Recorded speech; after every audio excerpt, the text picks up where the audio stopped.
Ok, bonjour à tous. J'espère que vous allez bien. Donc moi ça va super. Je suis très content, très heureux de commencer ce podcast. Donc bienvenue sur QDLC.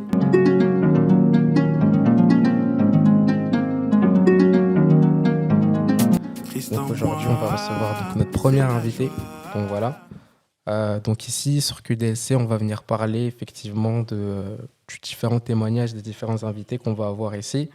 Donc QDLC, ça veut dire que dit le ciel, tout simplement. Et le but, ce sera par le biais justement du témoignage des différents invités, de savoir ce que Dieu a fait dans leur vie et ce que Dieu peut faire dans leur vie. Donc voilà, le premier invité qu'on va avoir aujourd'hui, c'est un frère à moi, donc Jérémy Kalima. Donc voilà, je vais te laisser te présenter en quelques mots. Déjà très honoré d'être le premier. Euh, ça, ça fait plaisir parce que Joël, je le connais d'il y a longtemps. De longue Donc date. très très très heureux d'être ici et très heureux de pouvoir raconter mon témoignage avec toi. Ok, ça marche. Super. Donc déjà, je te remercie pour l'honneur du coup d'avoir accepté de venir sur ce podcast. Alors du coup, en quelques mots, est-ce que tu peux nous dire quel est ton domaine d'influence? Dans quoi est-ce que tu impactes? Qu'est-ce que tu fais dans la vie pour les personnes qui ne te connaissent pas? Déjà en premier lieu, je me présente Jérémy Kalima, footballeur professionnel, euh, plus particulièrement en Belgique. 25 ans, Ouais, euh, je joue à Liège ok. en deuxième division. Mhm. Donc voilà. Ok, comment ça se passe du coup par ces Liège? Au RFC Liège, ça se passe plutôt bien. Honnêtement, ça se passe plutôt bien. C'est un très bon club. Mhm. C'est un club avec pas mal d'influence déjà dans la ville en elle-même. En général? Ouais. Liège, c'est vraiment une ville de football parce que tu as deux clubs. Tu as le RFC Liège où je suis, pardon, et tu as le Standard de Liège qui est un peu plus reconnu. Donc, Mhm. c'est sûr qu'il y a pas mal d'influence Ok. et tu ressens vraiment l'esprit foot dans cette ville. Donc, Mhm. c'est une bonne chose. Ouais, c'est une ville un peu famille. Ouais, c'est Ouais. ça. Assez famille, avec des passionnés surtout. Ouais. Nous, on a pas mal de supporters. Mhm. Après, au Standard aussi, on a pas mal. C'est peut-être l'un des meilleurs publics, je pense, aussi dans, dans la Belgique. Ok. Mais nos supporters aussi sont pas mal du tout. Ok, super. Est-ce que tu peux nous parler un peu, Jérémy, de ton enfance? Mhm. C'est-à-dire, quelle personnalité tu avais? Tu étais quel type de personnage? Est-ce que tu étais quelqu'un de un peu turbulent? Tu étais quelqu'un de calme? Comment s'est passée ton enfance et où est-ce que tu l'as vécu? Mon enfance, si je peux la dire en bref, Hmm. j'étais quelqu'un d'assez turbulent. Ouais, Pour pas le cacher, ouais. j'étais très turbulent. J'étais très excité. euh, et mon enfant, je l'ai passé à Noisy-le-Sec. Vas-y, le sec, ok. Dans le Noisy-le-Sec. quartier du Londo, c'est ça? Non, pas spécialement. Ouais. Pas en premier lieu.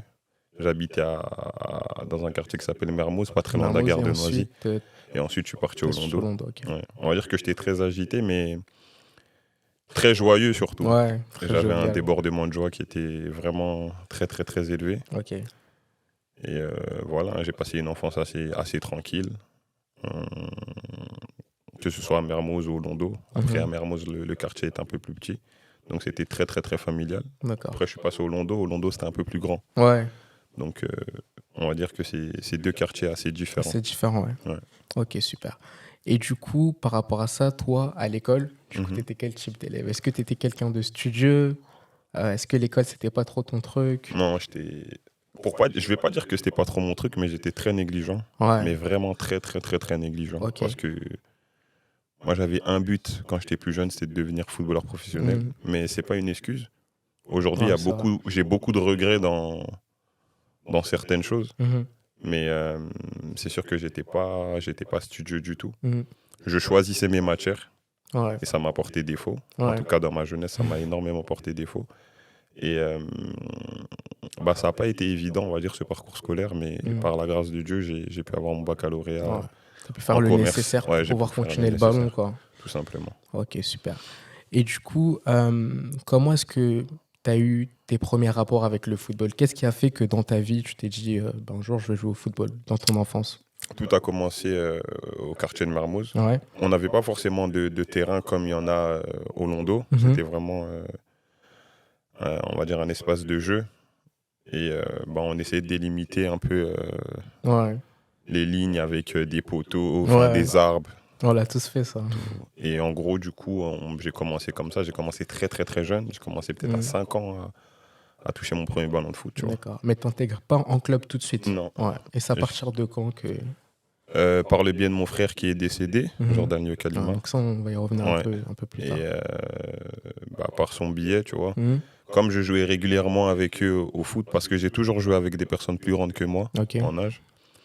Et mon frère, il commençait à voir que j'avais un peu de qualité Mm. et qu'il fallait que ce qualité-là, je puisse l'exprimer Dans un cadre. dans un cadre. Voilà. Ok. Donc c'est comme ça que j'arrive à Noisy-le-Sec, à l'Olympique de Olympique, Noisy-le-Sec, ouais. pardon, à peut-être 9 ans, je crois. Mm. Bon, maintenant, l'appellation est différente, c'est Ouais. U9 ou U10, Ouais, mais c'est ça, nous, ouais. on appelait ça Poussin à l'époque. Poussin à l'époque, Voilà, c'est exactement. ça. Ouais. Et j'ai commencé en Poussin, Poussin Benjamin. première année. Voilà. Et par la suite, Benjamin. Ok. Mm. Ça marche. Et du coup, toi, dans ton parcours footballistique, à partir de quel moment est-ce que tu dis que tu veux vraiment faire quelque chose de sérieux dans le football? Bah, en fait, le contraste est assez différent dans le Mhm. sens où quand tu es plus jeune, c'est plus des rêves. Ouais. J'étais plus un rêveur. Je me disais que dans tous les cas, je deviendrais footballeur professionnel. Mm. Mais rien ne te le garantit, en fait, Ouais. tu vois. Quand j'ai commencé le foot à Noisy-le-Sec, c'était une pure partie de plaisir. Mm. Mais genre Au vraiment une début, pure ouais, c'était partie de vraiment du plaisir plaisir. parce Après, c'est que souvent comme ça au départ. j'avais quand même de la facilité sur le terrain avec certaines qualités que j'avais déjà quand même. Mhm. Après, c'est sûr qu'à Noisy, les oppositions, elles n'étaient pas top non plus. Ouais. C'est vraiment quand j'ai décidé de changer de club, quand je suis arrivé au Lila, Mhm. que je me suis rendu compte que là, il y avait la possibilité de faire quelque chose. Parce que moi, dès que j'arrive au Lila, Mm. 3-4 mois après, je fais un essai au Paris Saint-Germain. D'accord, ok. Et c'était le premier essai de D'accord. toute ma vie. Et lorsque tu commences le football à Noisy, est-ce que tu as un poste particulier sur Ouais, lequel tu joues? j'étais au fond de l'attaque, D'accord. 10 ou ailier gauche ou ailier Ok. droit. Ouais. D'accord. Ok, tu avais déjà, parce que moi je te connais un peu, Mm. tu avais déjà du coup, depuis petit, cette qualité de percussion-là que. Ouais, c'est ma force. Ouais. Jusqu'à maintenant, je Jusqu'aujourd'hui, pense ouais. que ouais, c'est Ouais. ma force. Mm. Parce que j'étais déjà plus haut. Mm. J'étais déjà plus haut et j'aimais marquer des buts. On va dire que maintenant, c'est un peu plus Ouais, ouais, difficile, parce que mais t'as un peu reculé j'ai un aussi. peu reculé. Ouais. Mais j'aimais marquer des buts, donc on va dire que c'est ce qui faisait ma force. J'avais toujours cette envie de marquer, Mm. cette envie de faire la différence. Donc, pardon, cette envie de faire des différences. Donc, ouais, j'ai toujours eu cette qualité-là. En Ok. tout cas, c'est une qualité forte encore aujourd'hui Ok, dans ma super. palette. Ok, parfait. Alors du coup, c'est très intéressant ce que tu as dit par rapport au fait que tu as vraiment eu l'ambition, ou du moins le désir de devenir footballeur pro lorsque tu intègres l'FC Les Lilas. Mm. Et à ce moment-là, tu es encore jeune en vérité. Ouais, j'ai 13 ans, Mm. 12-13 ans. Mais en fait, c'est l'éducation que les éducateurs du club Mm. ont voulu nous donner. Ouais. À Noisy-le-Sec, en fait, tu avais vraiment Mm. le sentiment que c'était que du plaisir. Que du plaisir, ouais. Tu vois, les coachs ne nous Mm. parlaient pas forcément de devenir Ouais, de professionnel. perspective de. Ouais. C'était vraiment encore dans un but d'apprentissage. Ok. Ça m'a aidé aussi, tu vois, Mhm. parce que t'es insouciant, t'es encore très insouciant, Ouais. et je pense que eux, peut-être, leur manière de faire, c'était vraiment de nous permettre de continuer à prendre du plaisir Ouais. et à progresser. D'accord. Et toi, à ce moment-là, tu avais vraiment ce désir de progression aussi. Ouais. Et je pense que c'est pour ça que tu Que je pars au Lila. pars au Lila Ouais. par la suite. Alors, dès que tu pars au Lila, quel est ton parcours par la suite? Quels sont les clubs que. Après les Lilas, Ouais, c'est ça que tu après vas les Lilas, je fais raconter. de U13 à U17 deuxième année. Ok, Puis je vais 1 an à Livry-Gargan en U19 première année. d'accord. On était en U19 R2. Mhm. Et par la suite, je vais à Drancy en U19 R1. Mhm. Puis on finit champion cette année-là. Champion. On Ok. monte en 19 en national. Ouais. Je monte avec la CFA. Mhm. Aujourd'hui, l'appellation c'est National 2. National 2, c'est ça. On monte en National 1. Et après, par la suite, je signe à Valenciennes. Mhm. Et après Valenciennes, je continue mon petit bout de chemin vers la Belgique, Mhm. à Charleroi. Et puis, l'été passé, j'ai signé à Liège. Ok, super. Et du coup, durant ton parcours footballistique amateur, Mhm. je sais que c'est des belles années parce que c'est là où tu es jeune, où tu rencontres des amitiés, des potes, etc. Mais est-ce que tu as eu une expérience particulière qui t'a le plus retenu d'une autre? Ouais, au Lila. Ouais. Ma finale au Stade de France Ouais. en Je me U15. rappelle, j'y étais en plus. Ouais, quand tu es jeune, c'est exceptionnel Ouais. de jouer au Stade de France parce que en tant que, en tant que jeune de banlieue, Ouais. surtout du 93, le fait de jouer au Stade de France, C'est quelque chose c'est de très beau. Ouais. C'est particulier pour particulier. nous Ouais. aussi. Ouais. Exact. Parce qu'on a tous ce rêve-là, tu vois, Ouais. de pouvoir un jour jouer au Stade de France. Ouais. Et le faire aussitôt, Ah, je m'en rappelle. c'est vraiment quelque Parce que chose moi, j'ai d'unique. été aussi. Nous, on avait fait. Parce que moi, j'étais en U15 à l'époque à Noisy-le-Sec. Et du coup, on avait été sélectionnés pour faire une finale de gala. Ouais. Du coup, on avait joué juste avant vous. D'accord, ok. Donc, du coup, je m'en rappelle, même les maillots et tout. On avait un short rouge, Patrick et tout. C'était vraiment des beaux moments. Et je pense que c'est une belle expérience. Donc, effectivement, franchement, c'était quelque chose de Ouais, très c'était quelque particulier. chose de particulier quand tu Ouais. descends du car. En fait, ils ont tout mis en œuvre Mmh. pour qu'on vive la chose et Ouais, que franchement, l'on n'oublie c'était un jamais, truc en de fait. fou. Moi, j'ai jamais oublié. Jusqu'au Ouais, jour ouais. d'aujourd'hui. Vraiment, c'était super top. Ok. Alors, du coup, avant d'intégrer le centre de formation, donc tu étais à Drancy, c'est ça? Ouais, à Drancy. Donc, comment est-ce que se passe la saison, du coup? Est-ce que tu joues? Est-ce que tu joues pas? Est-ce que tu te sens bien avant que tu puisses signer justement à Valenciennes? Déjà, Drancy, il faut savoir que c'est le club qui m'a révélé, entre guillemets. Mhm. Mais c'est surtout là que j'ai pris conscience Mhm. du niveau Mhm. qu'il fallait avoir pour pouvoir partir Ok. Aller soit en plus haut. centre de formation, soit aller plus haut. Voilà. Ok. Parce que quand j'arrive en 19, on a un groupe de qualité. Mhm. On a un très très gros groupe de qualité où quand tu regardes les CV de certains joueurs, t'en avais qui avaient joué en 17 nationaux, d'autres qui avaient joué en U15 R1, d'autres qui avaient joué en 14 R1, tu vois. Mhm. Et moi, j'avais jamais fait tout ça. Ok. Moi, quand j'arrive en 19 R1, c'est le plus haut niveau Mhm. auquel j'ai À joué. l'époque, c'était DH, c'est ça? Ouais, c'est ça, Ouais. DH. Et on avait des joueurs de qualité, mais vraiment des gros joueurs de qualité, notamment Youssouf Fofana, Ouais. qui est en équipe de France des fois. maintenant. Ouais. Pas mal de joueurs, tu vois. Mm. Il y avait vraiment pas mal de joueurs. Et honnêtement, c'était quelque chose. Mhm. Après, il a fallu s'accrocher, il a fallu travailler. Mhm. J'ai dû redoubler d'efforts parce que j'étais pas le plus fort. Mm. Et j'ai pu jouer toute la saison titulaire. Mhm. Et c'était une magnifique saison. Ouais. D'accord. Et à ce moment-là, tu évolues à quel poste? Là, je suis passé latéral droit. Latéral droit. Ouais. Ok. Et comment est-ce que se fait la transition du coup?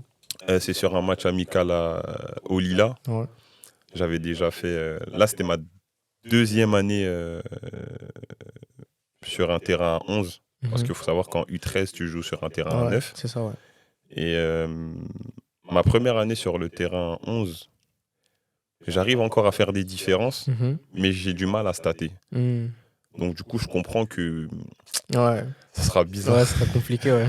Donc du coup, le coach, il m'essaie sur un match amical. Ouais. Au Lila, on était en U15. Et je fais une magnifique deuxième mi-temps. Mhm. Et lui, il me pose la question, est-ce que tu aimerais passer latéral droit? Je lui dis oui. Et c'est comme ça que je passe latéral droit. Et du coup, tu fais ta saison en étant titulaire. Ouais, latéral droit. Ok, super. Et comment se font les premiers contacts avec Valenciennes? Valenciennes, par l'intermédiaire de mes anciens agents. Mhm. J'étais en senior du coup avec le groupe de National 2. J'avais joué quelques matchs en National 2. Mais la période où tout a commencé avec Valenciennes, c'est quand je suis avec la R2. Ok. C'est-à-dire que je m'entraînais toute la semaine avec la National 2, avec mon équipe. Mais quand je ne jouais pas, du coup, je redescendais avec la R2. Avec la R2, ok. Et c'est sur un match à Saint-Denis. Mhm. Mon agent parlait déjà avec eux, ça faisait quelques semaines. Ok. Et ils viennent me voir sur un match de R2 à Saint-Denis. D'accord. Un contexte assez différent de ce que j'avais pu connaître au début de saison, parce qu'en National 2, c'est plus différent. Ouais. Il neigeait.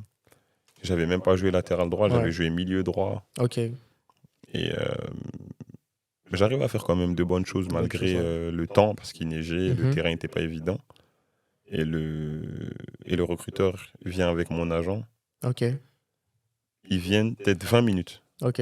20 minutes. Et je pense que ça a suffi pour que je puisse faire au moins un Je pense essai que c'est sûrement tes qualités de percussion qui ont été mises en avant. Sûrement aussi. Qui ont tapé dans l'œil des recruteurs.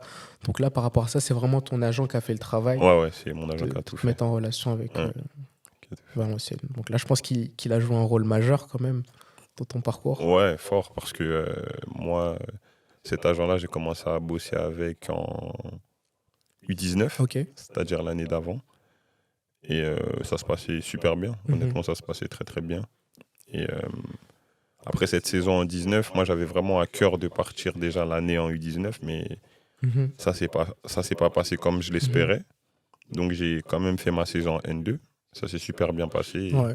par la suite, j'ai pu faire cet essai-là. Ok, super. Du coup, à ce moment-là, tu envisageais vraiment de signer en centre. Ouais, C'était vraiment l'objectif. C'était l'objectif. Ouais. Bah, en fait, c'était un de mes rêves, si je peux Ouais, dire bien ça sûr. comme ça. Ouais. Après, c'est clair que quand tu arrives à 19-20 ans, pardon, Tu arrives un peu plus tard aussi, ouais. c'est plus du centre de formation. Ça s'appelle du poste-formation parce que Ok. tu arrives en réserve. Après, ouais, tu es dans un cadre où tu es dans un centre de formation et c'est un tout en fait. Ouais. Tu as les stades, tu te réveilles le matin juste pour Ouais, jouer tu au vois les foot. stades, ouais. Ouais, c'est ce que je voulais, tout simplement. Ok, super. Et du coup, lorsque tu arrives au centre de Valenciennes, comment est-ce que toi tu t'adaptes? Parce que tu fais face à la réalité de mecs qui sont là et qui ont déjà plusieurs années de centre dans les jambes, tu vois. Et toi, tu arrives d'un club amateur, du coup, de Drancy. Comment ça se passe, l'adaptation? Honnêtement, au début, c'était difficile. Ils m'ont bien accueilli parce que Valenciennes, c'est un club qui est pas très grand. Ouais. C'est un club assez familial, donc ils m'ont très bien accueilli. Et moi, j'ai des qualités fortes, comme la percussion. Après, il en faut plus pour être Bien un sûr. bon footballeur. Ouais. Mais j'ai su m'adapter rapidement, en fait, à la routine, entre guillemets, d'un footballeur de centre de formation, si je peux dire ça comme ça. Ouais. Parce qu'il faut savoir qu'eux, ils étaient là depuis quelques années, donc ils avaient quand même une certaine avance Ouais, c'est comparé sûr. à moi, Ouais. dans la réflexion, dans les choix aussi. Et mais c'est que du football. Et la vérité, en vrai, elle est que sur le terrain. C'est ça, ouais. Donc, malgré le fait que je vienne tard, je voyais pas de différence entre eux et moi. D'accord. Parce que j'avais les qualités et j'avais une bien confiance en moi. Tu n'étais pas là pour rien, de toute manière. Donc c'est ça qui m'a permis de pouvoir m'accrocher. Mais j'ai dû travailler, c'était beaucoup, beaucoup de travail. Ok. J'ai une anecdote, je me rappelle que on fait un exo de passe. Et frérot, je faisais n'importe quoi. Au départ, c'est genre. Je faisais n'importe quoi. Quand je te dis n'importe quoi, c'est tu dois prendre la place. Tu dois prendre la place, tu fais la passe, tu prends la place d'une autre personne. Et je faisais n'importe quoi. Ok. Mais ils m'ont pas vanné ou, tu vois. Ouais. Et moi, j'avais honte parce que tu as toujours envie de bien faire quand tu arrives, tu vois. Et 2-3 jours après, on le refait parce que le coach voit que je me suis pas... Ouais. que j'étais perdu, tout simplement. Et là, ce jour-là, j'ai tout retenu et je l'ai fait tranquillement, tu vois. Ok, super. Ok, je trouve que c'est toujours particulier lorsque tu arrives du coup, d'un club amateur, surtout assez tard, mais tu as su faire le nécessaire du coup, pour te réadapter. Donc, du coup, lorsque tu arrives en centre, comment est-ce que ça impacte, toi, ton football à toi? Qu'est-ce qui change, même au niveau de ta réflexion? C'est, comme on dit, c'est de la post-formation. Ouais. Donc, dans le mot post-formation, tu as formation. Donc, du coup, quand j'arrive là-bas, il y a encore pas mal de choses que je dois travailler, que je dois améliorer également dans mon jeu. Je pense que ce qui m'a aidé dans ce passage-là, c'est la réflexion. J'ai dû changer toute ma réflexion, que ce soit sur le terrain et en dehors du terrain. Parce que tu n'es plus chez toi, en fait. Ah, ça, c'est clair. Avant, je rentrais du foot, je rentrais chez moi. Pas à la maison. Sauf que là, quand tu rentres chez toi seul. Ouais. Tu vois, c'est totalement différent. Et j'ai dû m'adapter. J'ai vraiment, vraiment dû m'adapter. Mais ça m'a fait du bien.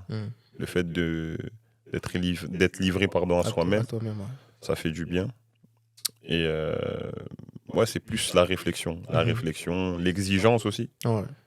Tu dois avoir beaucoup, beaucoup d'exigences. En tout cas, si tu veux réussir dans ce métier-là, tu vois, tu dois avoir beaucoup d'exigences et être énormément concentré. Ok. Ouais, c'est très pertinent ce que tu dis, notamment par rapport à la concentration, parce que quand tu arrives là-bas, en vérité, tu es seul. Ouais. Et même en tant qu'homme, c'est une nouvelle vie, en fait. Ouais, c'est une parce nouvelle que tu vie. fais face à la réalité de la vie et tu as différentes choses qui sont devant toi et tu dois vraiment te comporter comme un homme. Et toi, comment ça se passe pour toi, dans la vie en général en tant qu'homme, à ce moment-là? Ça allait, parce qu'en fait, il faut savoir que Valenciennes, ils avaient un système en termes d'hébergement. Ok. C'est qu'on vivait en fait dans des chambres universitaires. Ok.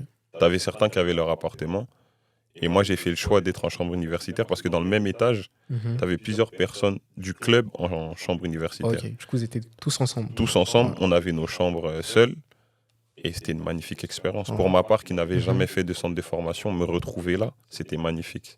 Franchement, c'est quelque chose que j'oublierai pas. Ok. Parce que quand tu viens d'en bas, tu as ce rêve-là de goûter au centre de Ouais, formation. c'est ça. On va dire que c'était mon petit centre de formation. Quoi. Ouais, c'est Tu ce vois. que tu veux dire. Ouais. Et honnêtement, c'est quelque chose que j'ai C'est déjà de belles années là. j'ai vraiment kiffé. Tu vois, il y avait de magnifiques personnes, honnêtement. J'ai gardé contact avec la plupart, sachant que dans le ballon, c'est super dur de garder contact avec certains coéquipiers. Ok. Certains sont devenus des amis, clairement, parce que voilà, c'était des magnifiques personnes. Ok. Et puis voilà. Ok, super intéressant. Ok, alors du coup, quand tu es à Valenciennes, tu fais quelques apparitions avec le groupe pro, notamment à l'entraînement. Ouais, à l'entraînement. Voilà. Et comment ça se passe à ce moment-là? Et qu'est-ce qui fait que tu signes pas pro à Valenciennes? On va commencer par le bon côté. Le bon côté. Les entraînements. Vas-y, je t'en Bah, prie. je monte assez rapidement. Ok. Euh, Au bout de la deuxième année? non, la La première. première? Ouais. Ok. Je monte assez rapidement à l'entraînement avec les professionnels. Ouais. Le coach nous prévenait toujours 1 heure à l'avance quand on était au vestiaire. Ok.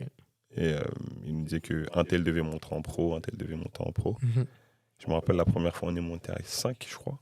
On était monté à 5. Ça s'était plutôt bien passé. C'était pas ouf, honnêtement. Je préfère être honnête. Pardon. Ouais.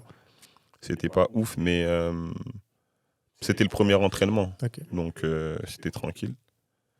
Et au fur et à mesure, je montais assez régulièrement le mardi. Mhm.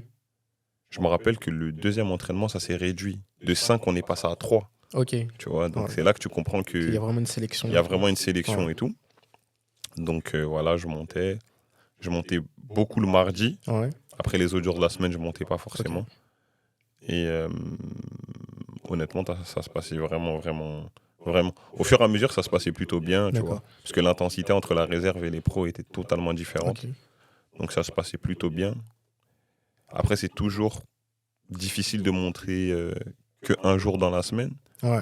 Tu vois, c'est plus plaisant de faire toute une Dans la semaine, tu vois, continuité, pour ouais, bien sûr. pouvoir... Ouais, montrer l'ensemble de tes qualités. Ouais. voilà, c'est ça. Et même de s'habituer à l'intensité que eux peuvent mettre, parce que c'était vraiment une intensité Ça a totalement vraiment rien à différente. voir. Non, rien à voir. Ok. Quand on faisait des conservations de balles, ça allait plus vite. Tu vois. Ok. Nous, par exemple, on faisait des choses en 2 touches et le faisant une touche. Ok. Donc, c'est vraiment des choses Un différentes. cran au-dessus, ouais. Ouais. Ok. Et je signe pas pro. En vrai, je pense pas qu'il y ait de mots, parce que ça, c'est la deuxième saison. Ok. La deuxième saison à Valenciennes.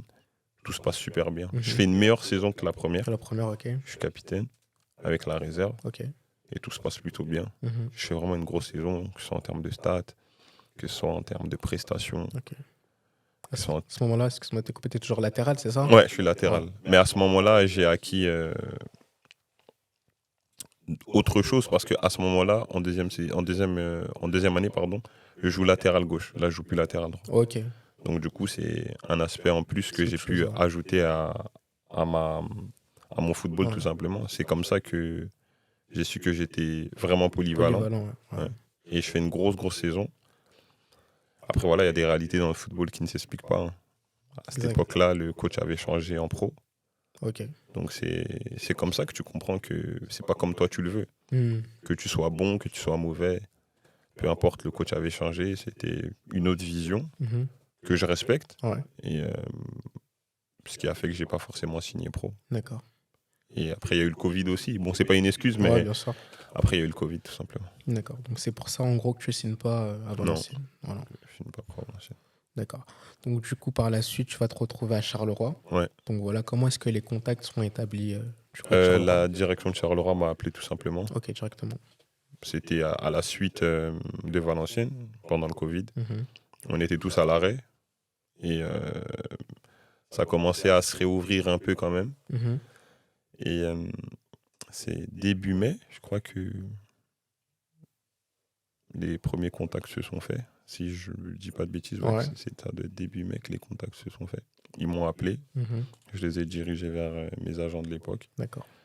On a commencé à négocier, on a commencé à discuter du projet Mhm. qu'ils avaient autour de ma personne, tout Ouais. simplement, de savoir en gros comment le championnat était, puisque je connaissais pas la Ouais, tu Belgique. connaissais pas. On avait besoin de savoir, en gros, on avait besoin de garanties tout simplement, Ouais. de savoir comment ça allait se passer, et quel contrat Mhm. pouvait me proposer Charleroi aussi. Mhm.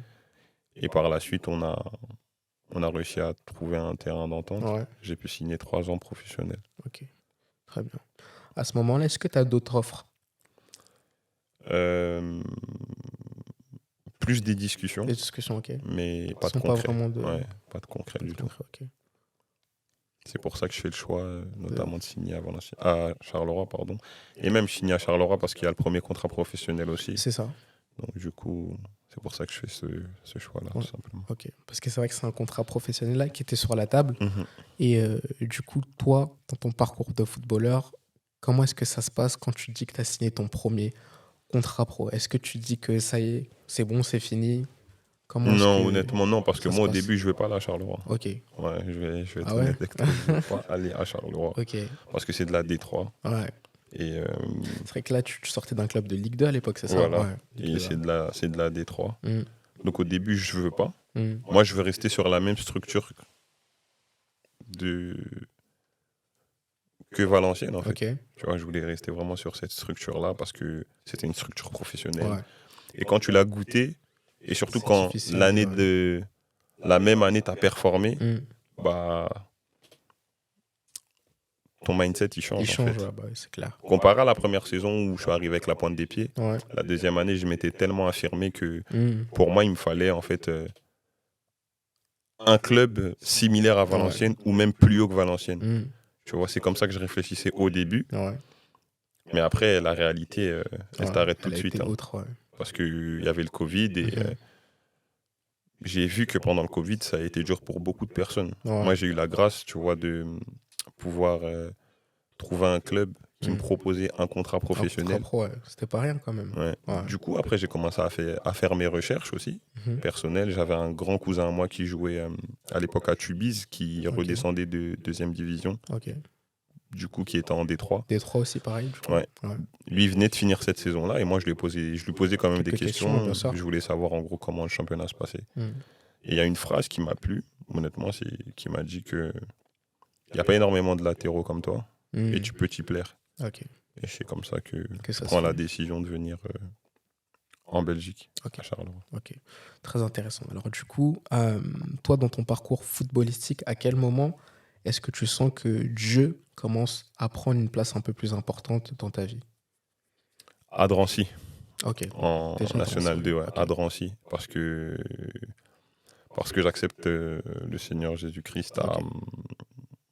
à Drancy en 2010, fin 2017, Ouais. fin 2017, début 2018. Mhm. Et à cette époque-là, je suis encore à Drancy. Ok. Par diverses raisons, Mhm. je commence à comprendre que faut que j'accepte Christ, Ouais. hein, Ouais. tu vois.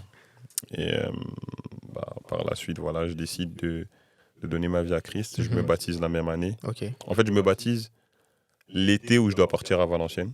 Ok. Donc du coup, là, je commençais vraiment à être enraciné. Ok. Et petit à petit, j'ai commencé à avancer Mm. avec Christ. Donc, tout ça, ça se fait donc l'année où tu signes, du coup. Ouais, voilà. Ok. Avant même que j'aille en essai. Ok. Voilà, avant même que j'aille en essai.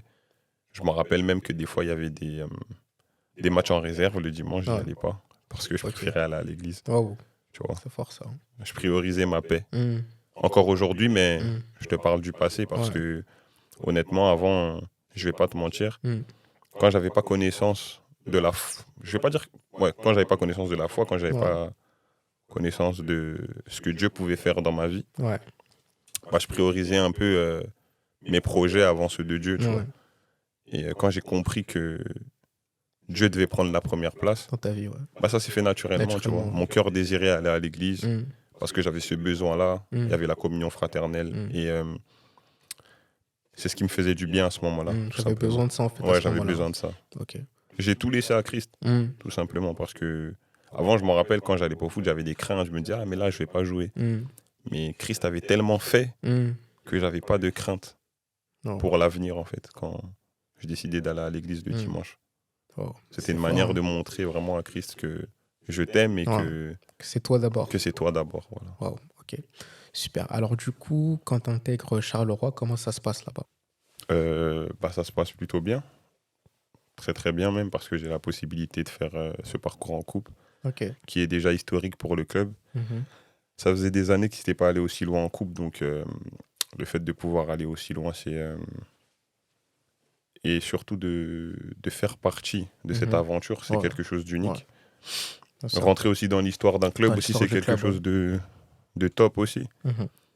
Sachant que j'étais très réticent au départ de Mhm. signer à Charleroi. Comme quoi les plans de Dieu sont Ouais, insondables, hein, effectivement. et sont parfaits. Mhm. On a des plans, mais les plans de Dieu sont différents. Ok. Parce que Charleroi, c'est un autre Mhm. cadre pardon, de vie comparé à celui de Valenciennes. Honnêtement, c'est une réalité. Ok. Les terrains sont totalement différents. Tu Mhm. vois, quand je te dis que c'est totalement différent, c'est totalement différent. Charleroi, c'est un club vraiment qui est en reconstruction. Donc du coup, ça avait rien à voir en fait. Ok. Ça avait rien à voir, pardon, entre les terrains que tu pouvais voir à Charleroi, le centre Mhm. de formation et le centre d'entraînement dans D'accord. sa globalité. Donc c'est sûr qu'au début, ça te fait bizarre, mais c'est un choix. Moi, je Mhm. décide de repartir à Charleroi justement pour retrouver une équipe première.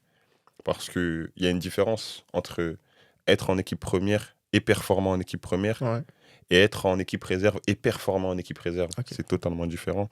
Et je fais ce choix-là parce que je sais que ça peut m'apporter Mhm. quelque chose de grand surtout. Bénéfique, ouais. Le fait de pouvoir retrouver une équipe première, parce que la dernière expérience que j'avais eue pardon, en équipe première, Mhm. elle n'était pas si longue que ça. Les gens Ok. ne s'en rendent pas compte parce que Mhm. tout se fait assez rapidement, C'est mais vrai. quand je suis en National 2, Mhm. j'ai que 6 matchs dans les jambes, hein, en Ouais. équipe première. Mhm. Et je fais le choix de partir à Valenciennes Mhm. justement parce que voilà, des choses ont été dites C'est fou. En plus, précédemment, tu quoi. signes en jouant avec la réserve Ouais, je joue avec la de réserve Drancy, ouais. des Drancy. Ouais. Du C'est fou ça. coup, voilà, Charleroi, ça s'est super bien passé. J'ai Mhm. fait 3 belles années Ouais. qui se sont super bien passées. Là, surtout la deuxième saison, Mhm. après Covid, où là, j'enchaîne, Ouais, tu le match, ouais. je fais 27 matchs et je fais une magnifique saison. Ok. Et après, la dernière saison, elle était un peu plus compliquée. Mhm. Euh, pour diverses raisons, j'ai été Mhm. au placard, comme on dit, tu vois. Ouais. Mais après, c'est des choix, c'est comme ça. Faut l'accepter. Mhm. Il y a des dessous du football qui sont comme ils sont, tu vois. Ok. Et c'est des choses que j'accepte. Ça m'a rendu plus fort, ça m'a fait grandir. Mhm. Et pendant 4 mois, j'ai pas joué. T'as pas joué, ok. Et c'est par là que j'ai commencé à vouloir changer Mhm. d'entourage sportif, tu vois. Ok. Et du coup, je change d'entourage sportif. Mhm. Et par la suite, après, en mai 2023, j'ai pu signer au RFC Liège. D'accord. Et notamment pendant la période où tu joues pas, Mhm. à Charleroi, comment ça se passe mentalement pour toi? C'était dur quand même, pour pas mentir, parce Ouais. que je l'avais jamais réellement vécu de cette manière, c'est-à-dire Mhm. de me retrouver sans rien faire. Ouais. Parce qu'au début, c'est le sentiment que tu as, tu vois. Parce Mhm. que moi, quand j'arrive à Charleroi, pour pas mentir, Ouais. ma seule ambition précise à moi, c'est de jouer et partir. Ok. Parce que le projet, on me le plaisait pas. présente comme ça. Mhm. Tu vois, on me présente le projet comme ça à Mhm. Charleroi. C'est que plus tu vas jouer, plus tu vas Ok, tu performer, vois. Ouais. plus les opportunités peuvent s'ouvrir à moi. Ok. Donc, du coup, le fait de ne pas jouer, bah, en fait, ça te met dans un doute où tu te dis, mais si je joue pas ici, Mhm. quel club me voudra? C'est ça. Tu vois? Mhm. Mais c'est pas la mentale que j'aurais dû avoir déjà en tant que disciple Mhm. et serviteur Ouais, c'est de vrai. Dieu. C'est Tu vrai. vois? Mhm. Là, je me suis vraiment remis en question par rapport à toutes ces pensées-là. Ok. Et j'ai commencé à prendre du recul tout simplement. Ok. J'ai commencé à me dire que si aujourd'hui je suis dans cette situation, Mhm. c'est le destin, C'est ça. tu vois. Et que tout ce que Dieu fait est bon. Mhm. Tout ce que Dieu fait est bon et Dieu m'a Mhm. fortifié, pardon. J'ai commencé à bosser avec un préparateur physique Ouais. dès le début février quand le mercato s'est fermé. Ok. Parce que j'ai quand même essayé de partir du club quand il y a eu tout ça. Mhm. Mais j'ai pas pu. Mhm. Donc voilà, l'équipe première ne voulait plus rien savoir de moi, ce que je peux comprendre Ouais. par rapport à ce qui s'est passé. Mhm. Donc du coup, je m'entraîne avec la réserve le lundi, mardi, mercredi. Ok. Et le jeudi, vendredi, samedi, je vais à Bruxelles avec un préparateur physique. Ok. Et honnêtement, Mhm. mentalement, ça m'a fait du bien. Ok. Je pense que c'est l'une des meilleures choses que j'ai pu vivre Mhm. mentalement Ton parcours sportif. dans ce parcours-là. Ok, ok, très intéressant. Donc du coup, et au niveau de ta foi, à Mhm. ce moment-là, ça se passe comment? Il fallait que je passe par là. Ok. Il fallait que je passe par là, dans le sens où c'était important pour moi que je passe par là, parce que justement, la carrière du Hmm, footballeur est très présente hmm, dans, dans la vie d'une personne humaine. mhm. Ça a énormément d'influence, ça joue parfois sur les émotions, Ouais. et ça peut prendre énormément de place. Hmm, Ce que je veux dire, c'est quelque chose qui est réel. hmm, Pas parce que je l'ai vécu moi, hmm. mais parce que je l'ai vu dans la vie de certaines personnes. Ouais, bien Ça sûr. prend énormément de place. Les gens Mhm, priorisent énormément le football, hmm, sachant que le football, c'est pas forcément ce qui donne la paix, mhm, je te le dis. hmm. Euh, Ça va te donner un sentiment de joie par Hmm, intermittence, parce que si tu perds le match, tu ne seras pas joyeux. Tout c'est ça. dépend comment toi, tu vis la défaite. Mhm, Il y a des personnes qui n'aiment vraiment pas perdre. Et hmm. du coup, quand ils perdent, ils s'en rendent pas compte de l'attitude qu'ils peuvent avoir, Hmm. justement. Qui peut être mauvaise, ouais. C'est ça. Hmm, Et moi, j'étais comme ça quand j'étais plus jeune. Quand je hmm, perdais, je pleurais. hmm, Et en grandissant, des fois, je me disais, mais quand j'étais petit, je perdais, hmm, je pleurais, j'avais la haine et tout. hmm, hmm, Et je me disais, c'est pas normal en vrai. hmm, Tu peux. C'est normal de pas, de mhm. pas, de pas être content Bien sûr. quand tu ne gagnes pas un match. Ce qui est logique parce que voilà, moi je vis pour gagner un match. Ouais, Tu bien vois, sûr. je vis pas pour perdre des matchs. C'est Mais sûr. voilà, il y a des matchs que tu perdras, il y a des matchs que tu gagneras. Hmm, Et c'est sûr que cette période-là m'a vraiment fait du bien spirituellement, parce que, hmm, en fait, Dieu il m'a fait comprendre que t'as trop fait passer le football avant moi. hmm, T'as trop, trop, trop fait passer le football avant moi. hmm. Il m'a fait comprendre, en fait, certaines périodes de ta vie, quand tu passes par certaines périodes de ta vie, Dieu, il sait comment te parler. Ok. Et moi, il fallait que Dieu, il arrête. Hmm, ça a été comme un langage. Ouais, il fallait qu'il arrête. Hmm, Et en fait, cet arrêt-là, ça a été la parole que Dieu hmm. voulait. Te donner à ce moment-là. Voilà. À Ok. ce moment-là, il voulait que, par cet arrêt-là, je comprenne Hmm, pourquoi ces choses-là s'étaient arrêtées. mhm, J'aurais pu me renfermer, hein, et dire, ah, mais Dieu, pourquoi tu fais ça et tout. hmm, Je dis non. Parce que l'entourage, c'est important. hmm. Dieu merci, j'ai quand même un entourage assez solide et assez sage. Ouais. Tu vois, je remercie beaucoup. Je remercierai toujours ma famille, mais surtout mon grand frère, parce que j'ai un autre Hmm, grand frère, tu vois. mhm, C'est quelqu'un que je remercierai jamais assez, parce hmm, que dans cette période-là, il m'a trop aidé, tu vois. mhm, Il a toujours été là pour moi. hmm, Il m'envoyait des messages tous les mois, hmm, tous les jours. Et je me rappelle que quand il me met au placard, je veux rentrer à Paris, tu vois. Je veux hmm, résilier et rentrer à Paris. hmm, Il me dit pourquoi. hmm, Il me dit, est-ce que tu connais la réalité qu'il y a à Paris? hmm. Et heureusement qu'il me dit cette phrase. Ouais, parce que si tu dis pas ça, tu reviens à Paris, là, c'est C'est c'est autre différent, chose. tu Ouais, vois. Tu dois te déclarer au chômage. ouais, c'est autre chose. Est-ce que je l'aurais eu le chômage? Hmm, Tu vois ce que je veux dire? Parce que je suis en Belgique. ouais, Tu vois, c'est vraiment deux choses différentes. ouais, Je décide de rester, le club me payait, hmm, parce que j'étais encore sous contrat, c'était ma dernière année. hmm. Et c'est la décision la plus sage que j'ai Ouais, prise. je pense que c'était vraiment une décision sage parce Mm. que si t'aurais fait autrement, ça aurait été, je pense, différent, sachant que toi, t'as fait que du football en soi. C'est vrai. Donc, t'as pas eu un parcours académique classique Non, comme d'autres.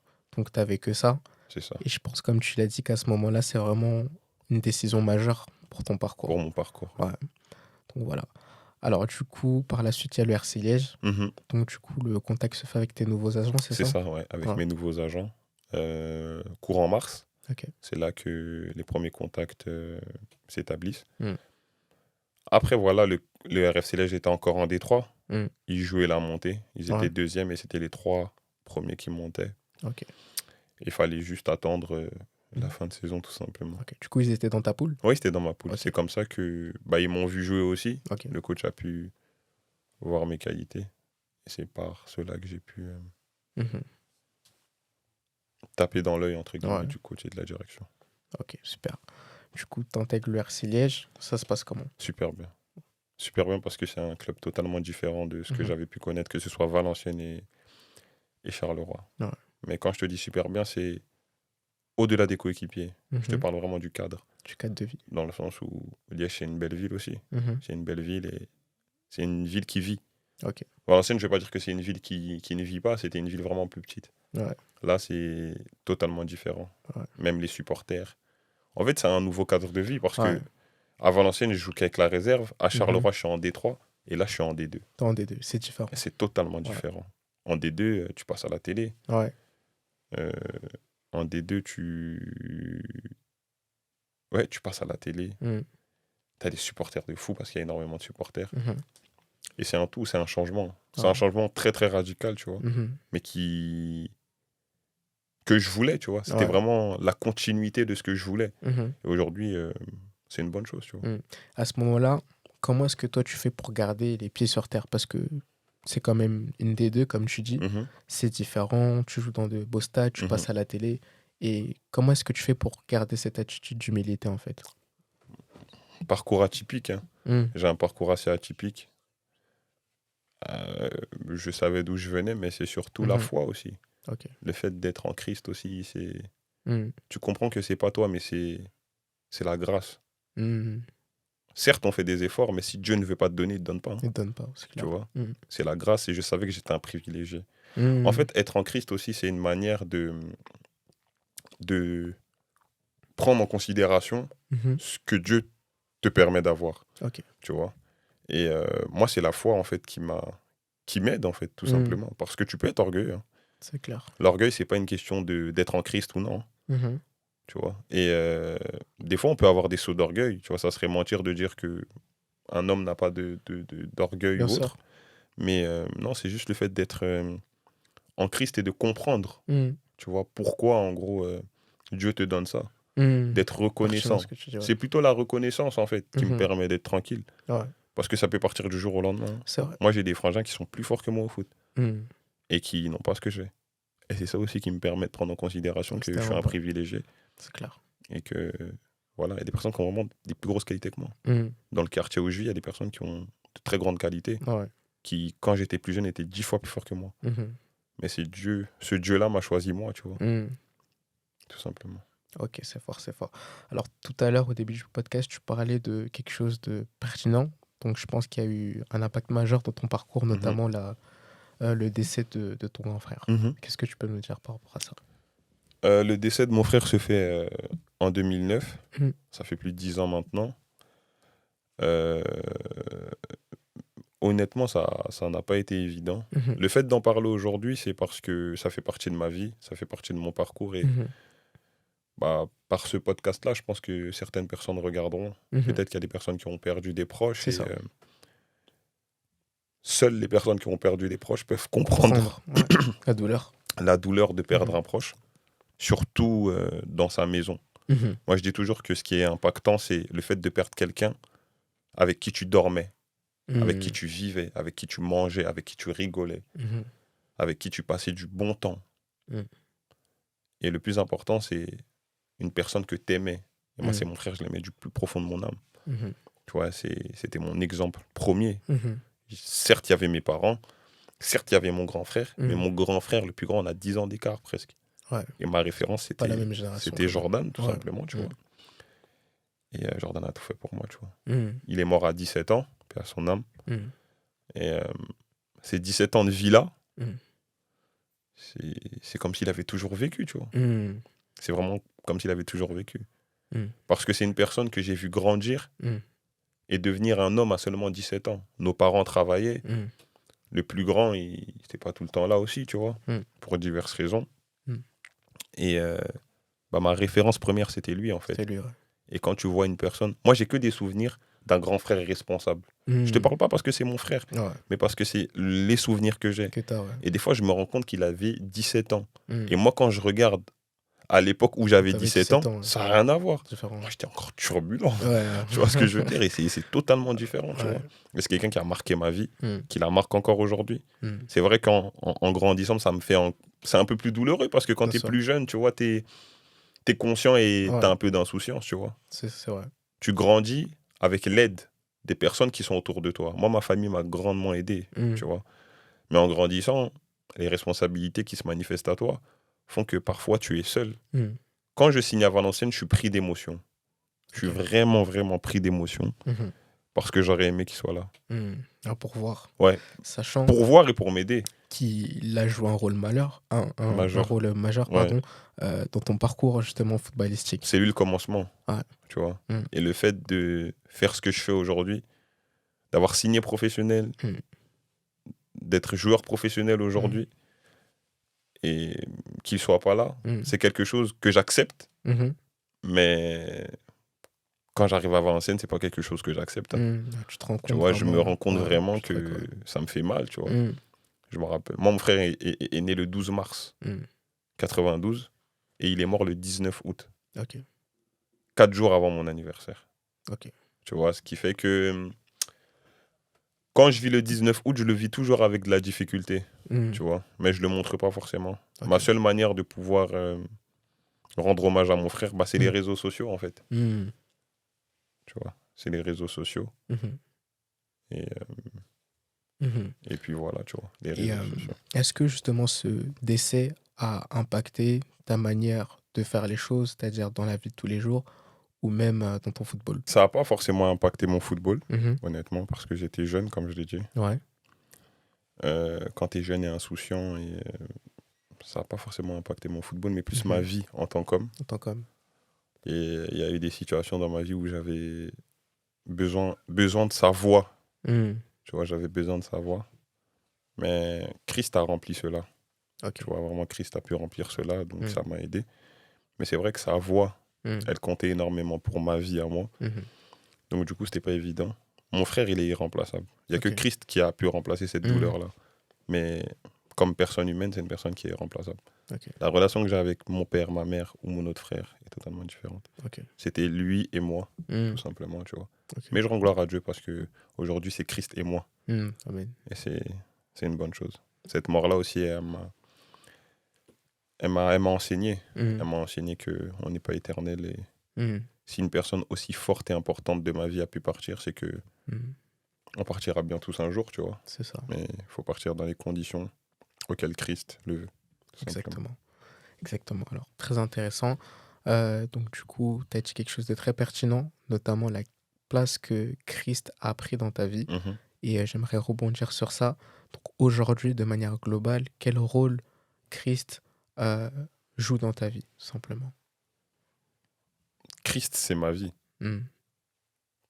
Christ, Jésus-Christ, c'est ma vie. Honnêtement, c'est ma vie.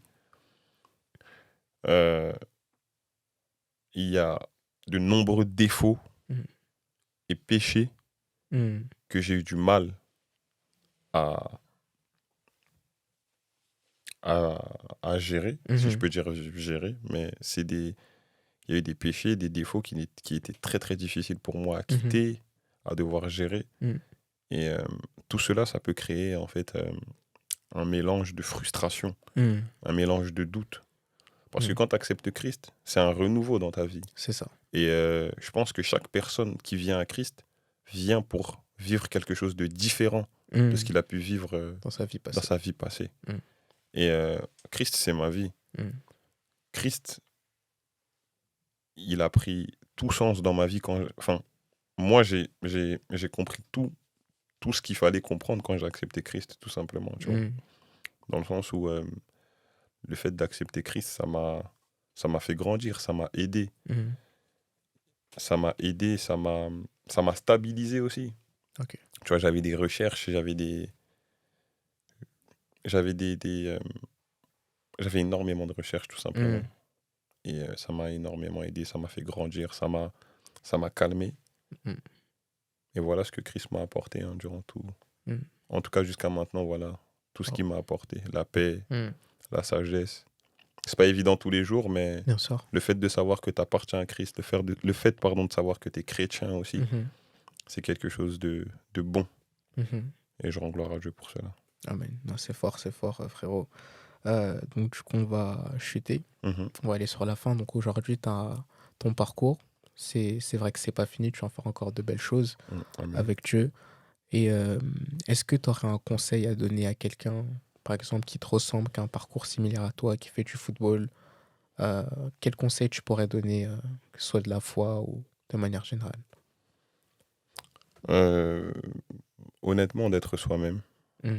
d'être soi-même, de, de ne pas changer pour X ou Y personne, de regarder que à Christ, parce que c'est le meilleur conseiller possible, de se rattacher à Christ et de prendre en considération que le football ne passe pas avant Christ et qu'il ne doit jamais passer avant Christ. En fait, les projets d'une personne ne peuvent pas passer avant Christ. Sinon, ça sera difficile déjà pour que ça marche et pour que tu sois heureux et pour que tu sois prospère aussi. Donc, je pense que le plus important aujourd'hui, c'est, comme je l'ai dit, c'est de se rattacher à Christ, de faire confiance à Dieu à 100%.